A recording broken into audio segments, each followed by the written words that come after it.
Pag-usapan natin yung paano ba tayo makaka-build ng wealth mula sa librong Saving Your Future. Sabi, unang tip, spend less, save more. Kasi madalas talaga, spend lang tayo. Kailangan talaga may part ng income natin na nasisave natin.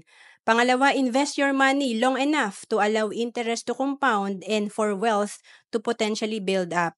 Importante talaga mahaba yung ating perspective, long term. Kasi madalas gusto natin kunin agad yung pera natin or gastusin agad natin na short term. And pangatlo, the rate of return is very important. Kaya nga dati nag-aral ako about personal finance noong 2012. Nag-attend ako ng seminar na may bayad kasi hindi ko alam kung paano mag-invest. And pang-apat, your money must earn rate of return higher than inflation. Mataas talaga ang pagtaas ng bilihin, mabilis. Kaya kailangan yung pera natin nakakasabay sa pagtaas ng bilihin. And number 5, look for investment vehicles that have tax advantages.